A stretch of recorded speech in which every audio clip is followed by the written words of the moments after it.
Sasa bro. Fiti sana, ni aje? Salama. Mbona leo umeboeka? Niko na mashida zangu ninanisumbua rafiki yangu. Shida gani? Unacheki hivi juzi. Wife wangu alipatikana na shida huko penye anafanya kazi. So, hiyo mambo mimi nilidhania ni ya mchezo. So kumbe ilikuwa serious. Ameshikwa. Ako ndani. Ameniacha hapa peke yangu mimi na watoto. Sijui hata nikwambie nini. Nang'ang'ana, inabidi niende huko nampelekea chakula huko. Nirudi nipikia watoto pia nao wakitoka shule. So naona kama maisha yangu haiko vizuri sana. Hivi karibuni sister yangu pia yeye alikuja hapa. Akitoka huko kumuona, akakuja akaniulizia, kwani kitabu ya huyo wife wako iko wapi? Nikamuuliza kitabu gani? Kaniambia kwani wewe hujui kama wife wako anameza madawa? Nilistuka. Nikamwangalia but nikadhania ni jokes za sister yangu. So yeye kumbe alikuwa serious. Mimi nikamwambia mimi sijui hiyo story. Na mimi nimekaa na huyu wife wangu hiyo muda wote. Acha niambie Nikamwambia wewe kama amekwambia, najua amekuelezea penye aliweka hiyo kitabu. Hiyo nyumba yangu uko free, hebu tafuta. Hiyo nyumba yangu ni kama tu yako. Sister yangu vile alienda huko, najua tunapenda jokes naye. Yeye akatoka huko. Imagine alitoka na hiyo kitabu. Na ilikuwa ndani na tembe 3 hivi. Refu na dania risasi ya bunduki. Kuangalia, kaona iko serious.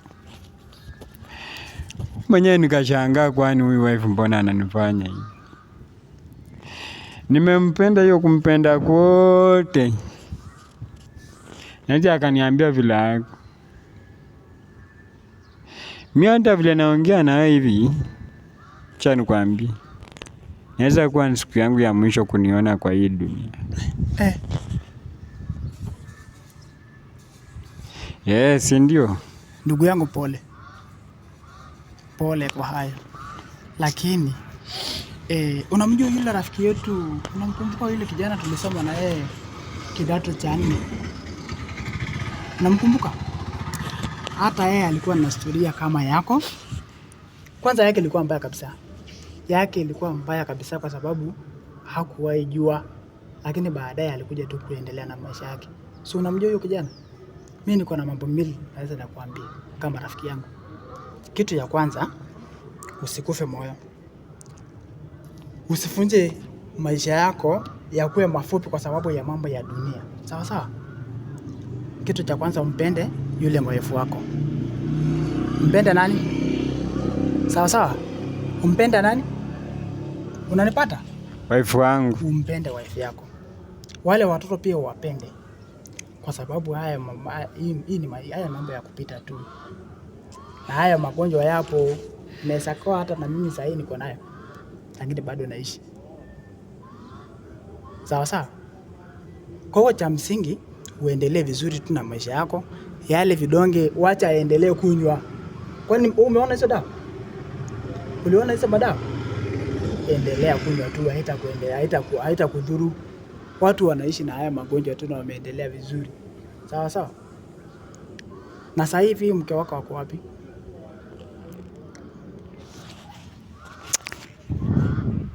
Nasikia bro yangu.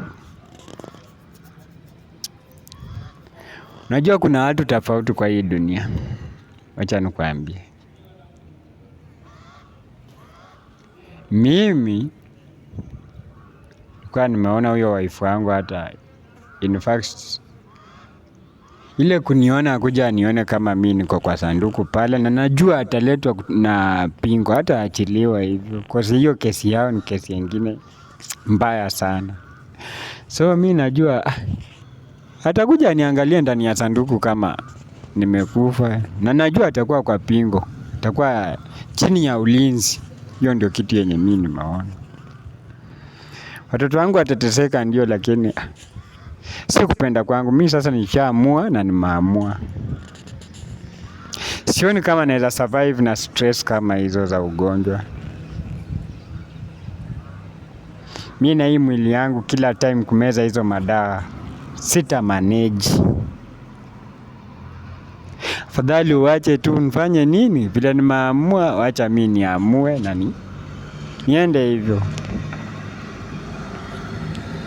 Niko na swali kwako.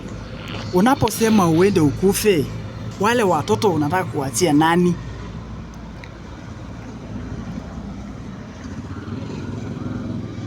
Na unapotaka kukufa wewe, yule mke wako uliyempenda unamwachia nani? Nataka unijibu haya maswali yangu mbili kabla uchukue maamuzi yako.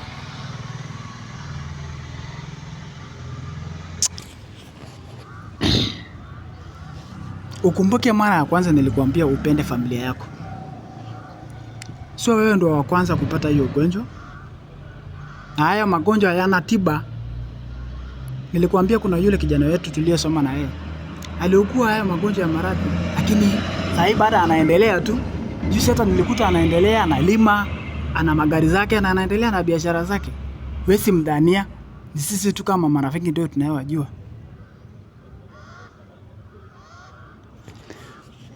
Najua mimi ile kitu yenye mimi sitaki. Mimi nimezoea sana kukaa na majamaa na mabeste wangu. Sitaki nikiwakosea au sitaki mtu aniakuwa akinitusi. Najua tu kutakuwa na matusi, ona huyu sijui nini ako na ugonjwa, wewe hata wewe ni kama dead man walking, unasikia? So vitu kama hizo afadhali mimi nizikate mapema. Ikuwe tu huyo jamaa, na najua hawatajua ati ni hiyo ugonjwa ndio imefanya nikakufa, kwa sababu hakuna watu wengine wenye wanajua, ni wewe tu ndio nimeambia. Watajua tu maybe huyo jamaa amekuwa tu na stress vile wife wake ameshikwa, so hiyo ndio imefanya tu akafanya nini, akaamua afadhali ajitoe. Na kutaenda hivyo, hata watoto wangu najua watahangaika. Kwa hii dunia lazima watahangaika. But ni sawa. Mimi nawatakia tu maisha mazuri huko. Acha mimi niende kwa Mungu niwangoje huko, tafute place poa, at least sijui sasa vile huko, but wakikuja watanipata tu huko. Unajua Mungu? Nikimsikia namsikia. Unamjua Mungu? Simjui. Wale watoto wamekuja duniani kwa sababu ya Mungu. Wale watoto wamesaliwa na kuwa na wewe kwa sababu ya upendo wako na Mungu.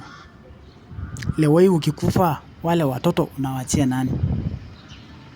Leo hii ukitaka kuniambia ufe, wazazi wako wataishi na nani kama si wewe? Kumbuka wewe ndio kijana mkubwa. Leo hii ukikufa, mimi kama rafiki yako nitaishi na nani?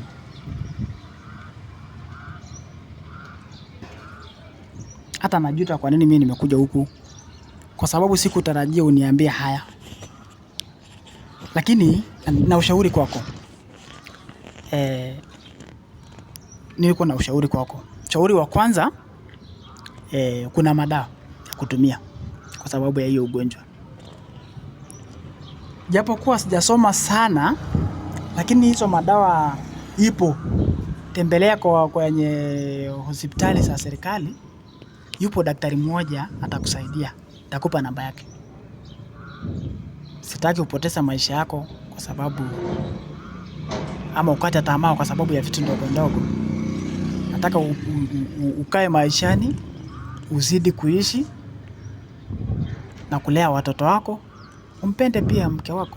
Kila mtu hukosea, hakuna ambaye hakosei. Acha nikwambie, mimi ukiniangalia hii mwili yangu naweza meza hizo madawa vile niliziliona. Kama madawa zenyewe ni kubwa kushinda mimi mwili yangu, hazitakuwa zinaniaffect mimi, si nitashindwa hata kutembea. Wewe bwana unaniambia nini bwana? Acha nikwambie kitu. Umeshaumwa na kichwa? Si ndio? Tunasumbushia kunywa hizo dawa zinaitwa aje? Mara moja. Si ni hizo dawa tu. Ndugu yangu nakwambia kunywa tu hizo dawa. Utaendelea na utaishi vizuri tu. Ni vidonge kama za kawaida tu, sio chungu, na sio kubwa. Wewe naona ni kama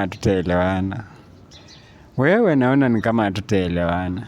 Cause mimi hata vitu zenye unajaribu kuniambia si ati ndio zenye nafikiria saa hizi mimi nafikiria kujimada. Acha nikwambie ukweli. Nafikiria kujiua. Either nikunywe sumu au gari nigonge au niende ninunue kamba nifanye nini? Nijifunge kwa muti au ndani ya nyumba usiku. So nyinyi mtasikia tu nduru au wewe utapigiwa simu. Yangu ni hayo. Wacha nikushauri kitu, jambo la mwisho. Yupo siku kijana mmoja alipatwa na shida kama hili na alikwenda kutaka kufanya haya yote, lakini alijikuta magerezani kwa sababu ya kutaka kujiua. Ndiposa nakwambia kama rafiki, ni bora uyatumia yale madawa uendelee kuishi, kwa sababu leo hii ukiamua kujiua utatuachia sisi kama marafiki, utatuacha kwenye shida kwamba wewe umejiua, na ukipatikana ukijaribu kufanya hilo itakuwa ni jambo ngumu kuliko hili sasa hivi. Pia nakuomba sana uchukue maamuzi ambayo nayakupa mimi, kwa sababu ukichukulia sheria mkononi utaishi pabaya. Kuna rafiki mwingine mmoja alimshauri kijana mmoja juzi, na kijana alipatikana akitaka kujinyonga. Na mimi kwa kupenda mimi kwako, sikutaka upatikane na hayo mabaya. Nataka uchukue yale vidonge ambayo mke wako alipatikana nazo, muendelee mkunywe wote wawili. Pia mtembelee kwenye hospitali za serikali, mkapime pia afya yako na watoto wako, na muendelee kunywa hizo dawa ndiposa muishi. Hakuna mtu atakayeona kwamba mnatumia haya madawa. Na la mwisho, ukiendelea kula vyakula ambazo zinasaidia mwili wako, hautaonekana kasoro yoyote kwenye mwili wako. Na ningekuomba sana kama rafiki, uyaatilia haya ninayokuambia mimi.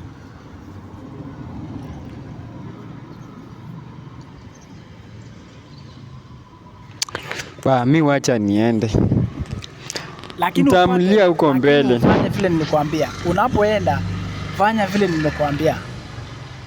Unajua mimi na wewe tumetoka mbali. Na mara mingi ukinishauri na mimi nakusikiliza wewe. Na mimi nakuomba leo pia unisikilize kama rafiki yako. Kama kweli wewe unanipenda kama rafiki, yatilie maanani niliyokuambia. Penda familia yako, penda watoto wako, penda pia wazazi wako, pia utujali sisi kama ndugu zako. Usiende kutuacha kwa sababu ya mambo ya dunia. Watu wote wanaishi na haya magonjwa tu, na wanaishi vizuri. Wanatembea na watoto wao, wanatembea na familia zao. Wewe fanya hivi. Bye. Acha tuonane. Si itakuja tu siku nitakufa. Si ati sitakufa. Wewe bye. Nitakufa tu. Sawa, haina shida. Usiende. Kuja hapa. Njoo.